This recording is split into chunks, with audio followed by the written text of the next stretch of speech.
Hello दोस्तों, आपका हार्दिक स्वागत है आपके अपने YouTube चैनल स्पिरिचुअल हब में। तारकावाद। प्रातःकाल स्नान संध्योपासनादि कार्यों से निवृत्त होकर राम और लक्ष्मण गुरु विश्वामित्र के साथ सरिता तट पर पहुंचे। एक वनवासी मुनि ने विश्वामित्र के साथ दो सुकुमार बालकों को देखा तथा उनका परिचय प्राप्त कर वे एक छोटी सी सुंदर नौक ले आए और विश्वामित्र से बोले, हे मुनिराज, आप इन राजकुमारों के साथ इस नौक पर बैठकर सरिता पार कर लीजिए। विश्वामित्र जी ने उस मुनि को धन्यवाद दिया और राम तथा लक्ष्मण के साथ नौक पर सवार हो गए। इस प्रकार वे सागर से मिलन की आतुरता में कलकलनाद के साथ दौड़ती जा रही उस नदी को पार कर गए। नदी के उस पार एक भयानक वन था। उस वन को देखकर राम बोले, गुरुदेव, यह वन तो बड़ा भयंकर है। सभी ओर से सिंह, व्याघ्र आदि हिंसक पशुओं के दहाड़ने और हाथियों के चिंघाड़ने की ध्वनि आ रही है। जंगली सुअर, भालू, वन भैंसे आदि वन्य प्राणी भ्रमण करते दृष्टिगत हो रहे हैं। वृक्षों की सघनता के कारण सूर्य का प्रकाश इस वन के भीतर घुसने का साहस नहीं कर पा रहा है और इसी कारणवश चारों ओर अंधकार हो रहा है। इस अति दुर्गम वन का क्या नाम है? राम के इस प्रश्न का उत्तर विश्वामित्र ने इस प्रकार दिया, हे राघव, पूर्व काल में इस स्थान में वन न होकर मलदा और करूप नाम के दो बड़े समृद्ध राज्य हुआ करते थे। दोनों ही राज्य ऊंची ऊंची अट्टालिकाओं, वीथिकाओं तथा सुंदर पथों से सुशोभित थे तथा धन धान्य और समृद्धि से परिपूर्ण थे। दूर दूर के व्यापारी यहाँ पर व्यापार करने आया करते थे, किंतु ताड़का नामक एक यक्ष कन्या ने उन दोनों राज्यों का विनाश कर दिया। ऋषि विश्वामित्र ने आगे बताया, ताड़का कोई साधारण स्त्री न होकर सुंद नाम के राक्षस की पत्नी और मारीच नामक राक्षस की माता है। उसके शरीर में 1000 हाथियों के बराबर बल है और वह अत्यंत पराक्रमी और शक्तिशाली है। इस प्रदेश को नष्ट करने के पश्चात ताड़का ने अपने पुत्र मारीच के साथ मिलकर यहाँ के समस्त निवासियों को मारकर खा डाला। अब उनके भय से यहाँ 2-2 कोस दूर तक किसी मनुष्य की परछाई भी दिखाई नहीं देती। भूलवश यदि कोई यहाँ आ भी जाए तो जीवित नहीं लौट पाता। उसी ताड़का का संहार करने के लिए ही मैं तुम्हें यहाँ लाया हूँ। राम ने आश्चर्य से पूछा, गुरुदेव, स्त्रियां तो कोमल और दुर्बल होती हैं, फिर ताड़का में 1000 हाथियों का बल कैसे आ गया? ऐसा प्रतीत होता है कि अवश्य कुछ न कुछ रहस्य है। विश्वामित्र बोले, वत्स, तुम्हारा कथन सत्य है और वास्तव में इसके पीछे एक रहस्य है। सुकेतु नाम का एक अत्यंत बलवान यक्ष था। वह संतानहीन था, अतः संतान प्राप्ति के उद्देश्य से उसने ब्रह्मा जी की कठोर तपस्या की। उसकी तपस्या से प्रसन्न होकर ब्रह्मा जी ने उसे संतान होने का वरदान दे दिया। परिणामस्वरूप ताड़का का जन्म हुआ। सुकेतु के द्वारा ताड़का के अत्यंत बली होने का वर मांगने पर ब्रह्मा जी ने उसके शरीर में 1000 हाथियों का बल दे दिया। विवाह योग्य आयु होने पर सुकेतु ने ताड़का का विवाह सुंद नामक राक्षस से कर दिया और उससे मारीच का जन्म हुआ। मारीच भी अपनी माता के समान बलवान और पराक्रमी था। वह सुंद राक्षस का पुत्र होकर भी स्वयं राक्षस नहीं था, किंतु बाल्यकाल में वह बहुत उपद्रवी था। ऋषि मुनियों को अकारण कष्ट दिया करता था। उसके उपद्रवों से त्रस्त होकर एक दिन अगस्त्य मुनि ने उसे राक्षस हो जाने का शाप दे दिया। अपने पुत्र के राक्षस गति प्राप्त हो जाने से सुंद अत्यंत क्रोधित हो गया और अगस्त्य ऋषि को मारने दौड़ा। इस पर अगस्त्य ऋषि ने शाप देकर सुंद को तत्काल भस्म कर दिया। अपने पति की मृत्यु का बदला लेने के लिए ताड़का भी अगस्त्य ऋषि पर झपटी। इस पर अगस्त्य ऋषि ने शाप देकर ताड़का के सौंदर्य को नष्ट कर दिया और वह अत्यंत कुरूप हो गई। अपनी कुरूपता को देखकर और अपने पति की मृत्यु का बदला लेने के लिए ताड़का ने अगस्त्य मुनि के आश्रम को नष्ट करने का संकल्प किया है। अतः हे राम, मैं तुम्हें आज्ञा देता हूं कि तुम ताड़का का वध करो। तुम्हारे अतिरिक्त इसका वध कोई भी नहीं कर सकता। अपने मन से यह विचार निकाल दो कि यह स्त्री है और स्त्री का वध मैं कैसे करूं। स्त्री के रूप में यह एक घोर पाप है और पाप को नष्ट करने में कोई पाप नहीं होता। समस्त संशय को त्याग कर मेरी आज्ञा से तुम इस पापिनी का संहार कर दो। राम ने कहा, गुरुदेव, आपकी आज्ञा मुझे शिरोधार्य है। समस्त मानवों के कल्याण के लिए मैं अवश्य ही ताड़का का वध करूंगा। इतना कहकर राम ने अपने धनुष पर बाण रखकर उसकी प्रत्यंचा को कान तक खींचकर भयंकर टंकार किया। टंकार से उत्पन्न ध्वनि से समस्त वन प्रांत गुंजायमान हो उठा। वन्य प्राणी भयभीत होकर इधर उधर भागने लगे। इस प्रकार की अप्रत्याशित खलबली मची देखकर ताड़का क्रोध से भर उठी। धनुष ताने राम को देखते ही इस विचार से कि कोई अपरिचित कुमार उसके साम्राज्य पर आधिपत्य करना चाहता है, वह क्रोध से पागल हो गई। राम पर आक्रमण करने के लिए वह तीव्र गति से उन पर झपटी। ताड़का को अपनी ओर आते देखकर राम ने लक्ष्मण से कहा, हे सौमित्र, ताड़ के वृक्ष जैसी विशाल और विकराल मुख वाली इस राक्षसी का शरीर कितना कुरूप है। इसकी मुख मुद्रा देखकर ही प्रतीत होता है कि यह बड़ी हिंसक है और निरीह प्राणियों की हत्या करके उनका रक्तपान करने में इसे बहुत आनंद आता होगा। तुम एक तरफ सावधान होकर खड़े हो जाओ और देखो कि कैसे इसे मैं अभी यमलोक भेजता हूँ। विकराल देहधारिणी ताड़का अपने बड़े बड़े दांत चमकाती भुजाओं को फैलाए हुए द्रुतगामी बिजली की तरह राम और लक्ष्मण पर अत्यंत तीव्रता के साथ झपटी। राम इस भयंकर आक्रमण के लिए पहले से ही तत्पर थे। उन्होंने तीक्ष्ण बाण चलाकर उसके हृदय को छलनी कर दिया। उसके वक्षस्थल से गर्म गर्म रक्त की धारा प्रवाहित हो उठी। वह आक्रमण करने के लिए पुनः टूट पड़े। इससे पूर्व ही राम ने एक और बाण चला दिया जो सीधे उसके वक्ष में जाकर लगा। वह पीड़ा से चीखती हुई चक्कर खाकर भूमि पर गिर पड़ी और अगले ही क्षण उसके प्राण पखेरु उड़ गए। राम के इस रण कौशल और ताड़का की मृत्यु से ऋषि विश्वामित्र अत्यंत प्रसन्न हुए। उनके मुख से रामचंद्र के लिए आशीर्वचन निकलने लगे। गुरु की आज्ञा से वहीं पर सभी ने रात्रि व्यतीत किया। प्रातःकाल उन्होंने देखा कि ताड़का के आतंक से मुक्ति पा जाने के कारण उस वन की भयंकरता और विकरालता समाप्त हो चुकी है। कुछ समय तक उस वन की शोभा निहारने के उपरांत स्नान पूजन से निवृत्त होकर वे महर्षि विश्वामित्र के आश्रम की ओर चल पड़े। मार्ग में एक सुरम्य सरोवर दृष्टिगत हुआ। सरोवर के तट पर रुककर विश्वामित्र कहा, हे राम, ताड़का का वध करके तुमने बहुत बड़ा मानव कल्याण का कार्य किया है। मैं तुम्हारे इस कार्य, पराक्रम एवं चातुर्य से अत्यधिक प्रसन्न हूँ।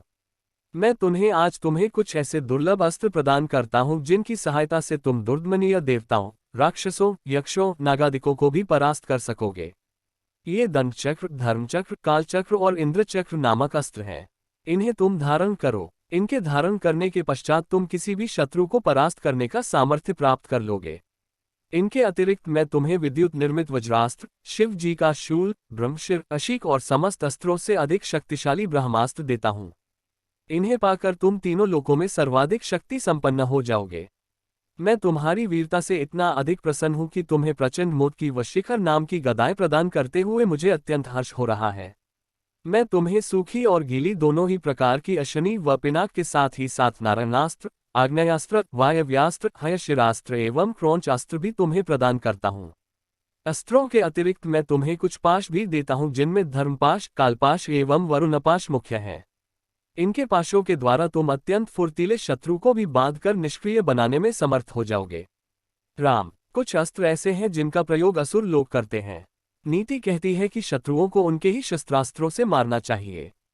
इसलिए मैं तुम्हें असुरों के द्वारा प्रयोग किए जाने वाले कंकाल, मूसल, घोर कपाल और किंकनी नामक अस्त्र भी देता हूँ। कुछ अस्त्र का प्रयोग विद्याधर करते हैं। उनमें प्रधान अस्त्र हैं खड्ग, मोहन, प्रस्वापन, प्रश्मन, सौम्य, वर्षण, संतापन, विलापन, मादनास्त्र, गंधर्वास्त्र, मानवास्त्र, पैशाचास्त्र, तामस और अद्वितीय सोमनास्त्र। इन सभी अस्त्रों को भी मैं तुम्हें देता हूँ। ये मौसलास्त्र, सत्यास्त्र, असुरों का माया में अस्त्र और भगवान सूर्य का प्रभास्त्र हैं, जिन्हें दिखाने मात्र से शत्रु निस्तेज होकर नष्ट हो जाते हैं। इन्हें भी तुम ग्रहण करो। अब इन अस्त्रों को देखो, ये कुछ विशेष प्रकार के अस्त्र हैं। ये सोम देवता द्वारा प्रयोग किए जाने वाले शिशर एवं दारुण नाम के अस्त्र हैं। शिशर के प्रयोग से शत्रु शीत से अकड़कर और दारुण के प्रयोग से शत्रु गर्मी से व्याकुल होकर मूर्छित हो जाते हैं। हे वीर श्रेष्ठ, तुम इन अनुपम शक्ति वाले, शत्रुओं का मान मर्दन करने वाले और समस्त मनोकामनाओं को पूर्ण कराने वाले अस्त्रों को धारण करो। इतना कहकर महामुनि ने संपूर्ण अस्त्रों को, जो देवताओं को भी दुर्लभ हैं, बड़े स्नेह के साथ राम को प्रदान कर दिया। उन अस्त्रों को पाकर राम अत्यंत प्रसन्न हुए और उन्होंने श्रद्धा के साथ गुरु को चरणों में प्रणाम किया और कहा, गुरुदेव, आपकी इस कृपा से मैं कृतार्थ हो गया हूँ। अब देवता, दैत्य, राक्षस, यक्ष आदि कोई भी मुझे परास्त नहीं कर सकता। मनुष्य की तो खैर बात ही क्या है, किंतु मुनिव, इसी प्रकार के अस्त्र गंधर्वों, देवताओं, राक्षसों आदि के पास भी होंगे और उनका प्रयोग वे मुझ पर भी कर सकते हैं। कृपा करके उनसे बचने के उपाय भी मुझे बताइए। इसके अतिरिक्त ऐसा भी उपाय बताइए जिससे इन अस्त्रों को छोड़ने के पश्चात अपना कार्य करके ये अस्त्र पुनः मेरे पास वापस आ जावे। राम के इस प्रकार कहने पर विश्वामित्र बोले, राघव, शत्रुओं के अस्त्रों को मार्ग में ही काटकर नष्ट करने वाले इन सत्यवान, सत्यकीर्ति, प्रतिहार, परारमुख, अवान्मुख, लक्ष्य, उपलक्ष्य आदि इन अस्त्रों को भी तू ग्रहण करो। इन अस्त्रों को देने के बाद गुरु विश्वामित्र ने राम को वे विधियां भी बताईं जिनके द्वारा प्रयोग किए हुए अस्त्र वापस आ जाते हैं। चलते चलते वे वन के अंधकार से निकलकर ऐसे स्थान पर पहुंचे जो भगवान भास्कर के दिव्य प्रकाश से आलोकित हो रहा था, और सामने नाना प्रकार के सुंदर वृक्ष, मनोरम उपत्यका एवं मनोमुग्धकारी दृश्य दिखाई दे रहे थे। रामचंद्र ने विश्वामित्र से पूछा, हे मुनिराज, सामने पर्वत की सुंदर उपत्यकाओं में हरे हरे वृक्षों की जो लुभावनी पंक्तियां दृष्टिगत हो रही हैं, उनके पीछे ऐसा प्रतीत होता है कि जैसे कोई आश्रम है। क्या वास्तव में ऐसा है या यह मेरी कल्पना मात्र है? वहां सुंदर सुंदर मधुरभाषी पक्षियों के झुंड भी दिखाई दे रहे हैं, जिससे प्रतीत होता है कि मेरी कल्पना निराधार नहीं है। चलते चलते वे वन के अंधकार से निकलकर ऐसे स्थान पर पहुंचे जो भगवान भास्कर के दिव्य प्रकाश से आलोकित हो रहा था, और सामने नाना प्रकार के सुंदर वृक्ष, मनोरम उपत्यका एवं मनोमुग्धकारी दृश्य दिखाई दे रहे थे। रामचंद्र ने विश्वामित्र से पूछा, हे मुनिराज, सामने पर्वत की सुंदर उपत्यकाओं में हरे हरे वृक्षों की जो लुभावनी पंक्तियां दृष्टिगत हो रही हैं, उनके पीछे ऐसा प्रतीत होता है कि जैसे कोई आश्रम है। क्या वास्तव में ऐसा है या यह मेरी कल्पना मात्र है? वहां सुंदर सुंदर मधुरभाषी पक्षियों के झुंड भी दिखाई दे रहे हैं, जिससे प्रतीत होता है कि मेरी कल्पना निराधार नहीं है। विश्वामित्र जी ने कहा, हे वत्स, ये वास्तव में आश्रम ही है और इसका नाम सिद्धाश्रम है। ये सुनकर लक्ष्मण ने पूछा, गुरुदेव, इसका नाम सिद्धाश्रम क्यों पड़ा? विश्वामित्र जी ने कहा, इस संबंध में भी एक कथा प्रचलित है। प्राचीन काल में बलि नाम का एक राक्षस था। बलि बहुत पराक्रमी और बलशाली था और समस्त देवताओं को पराजित कर चुका था। एक बार उसी बलि ने यहाँ पर एक महान यज्ञ का अनुष्ठान किया था। इस यज्ञानुष्ठान से उसकी शक्ति में और भी वृद्धि हो जाने वाली थी। इस बात को विचार करके देवराज इंद्र अत्यंत भयभीत हो गया। इंद्र समस्त देवताओं को साथ लेकर भगवान विष्णु के पास पहुंचा और उनकी स्तुति करने के पश्चात उनसे प्रार्थना की, हे त्रिलोकीनाथ, राजा बलि ने समस्त देवताओं को परास्त कर दिया है और अब वह एक विराट यज्ञ कर रहा है। वह महादानी और उदार हृदय राक्षस है। उसके द्वार से कोई भी याचक खाली हाथ नहीं लौटता। उसकी तपस्या, तेजस्विता और यज्ञादि शुभ कर्मों से देवलोक सहित संपूर्ण ब्रह्मांड कांप उठा है। यदि उसका ये यज्ञ पूर्ण हो जाएगा तो वह इंद्रासन को प्राप्त कर लेगा। इंद्रासन पर किसी राक्षस का अधिकार होना सुरों की परंपरा के विरुद्ध है। अतएव हे लक्ष्मीपति, आपसे प्रार्थना है कि आप कुछ ऐसा उपाय करें कि उसका यज्ञ पूर्ण न हो पाए। उनकी इस प्रार्थना पर भगवान विष्णु ने कहा, आप सभी देवता निर्भय और निश्चिंत होकर अपने अपने धाम में वापस चले जाएं। आप लोगों का मनोरथ पूर्ण करने के लिए मैं शीघ्र ही उपाय करूंगा।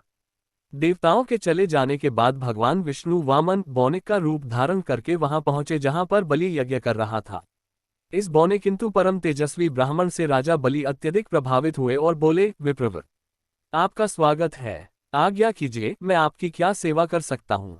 बलि के इस तरह कहने पर वामन रूपधारी भगवान विष्णु ने कहा, राजन, मुझे बैठकर भगवान का भजन करने के लिए सिर्फ 2.5 चरण भूमि की आवश्यकता है। इस पर राजा बलि ने प्रसन्नता पूर्वक वामन को 2.5 चरण भूमि नापने की अनुमति दे दी। अनुमति मिलते ही भगवान विष्णु ने विराट रूप धारण किया और एक चरण में संपूर्ण आकाश को और दूसरे चरण में पृथ्वी सहित पूरे पाताल को नाप लिया और पूछा, राजन, आपका समस्त राज्य तो मेरे 2 चरण में ही आ गए, अब शेष आधा चरण से मैं क्या नापूं? बलि के द्वार से कभी भी कोई याचक खाली हाथ नहीं गया था। बलि इस याचक को भी निराश नहीं लौटने देना चाहता था। उसने कहा, हे ब्राह्मण, अभी मेरा शरीर बाकी है, आप मेरे इस शरीर पर अपना आधा चरण रख दीजिए। इस पर भगवान विष्णु ने बलि को भी अपने आधे चरण में नाप लिया। बलि का ये दान इतना महान था कि बलिदान के नाम से विख्यात हो गया। भगवान विष्णु ने बलि की दानशीलता से प्रसन्न होकर उसे वरदान दिया कि यह स्थान सदा पवित्र माना जाएगा, सिद्धाश्रम कहलाएगा और यहाँ तपस्या करने वाले को शीघ्र ही समस्त सिद्धियां प्राप्त होंगी। उसी समय से यह स्थान सिद्धाश्रम के नाम से विख्यात है और बहुत से ऋषि मुनि यहाँ तपस्या करके मुक्ति लाभ करते हैं। मेरे स्वयं का आश्रम भी इसी स्थान पर है। मैं यहीं बैठकर अपना यज्ञ संपन्न करना चाहता हूँ। जब जब मैंने यज्ञ प्रारंभ किया तब तब राक्षसों ने उसमें बाधा डाली है और उसे कभी पूर्ण नहीं होने दिया। अब तुम आ गए हो और मैं निश्चिंत होकर यज्ञ पूरा कर सकूंगा। इस प्रकार की बातें करते हुए विश्वामित्र ने राम और लक्ष्मण के साथ अपने आश्रम में पदार्पण किया।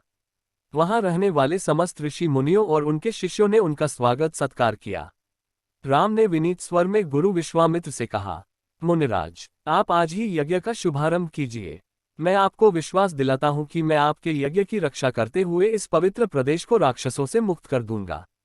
राम के इन वचनों को सुनकर विश्वामित्र यज्ञ सामग्री एकत्रित करने में जुट गए। अगर आपको हमारी वीडियो पसंद आई हो तो वीडियो को लाइक और शेयर करें और चैनल सब्सक्राइब करना ना भूलें।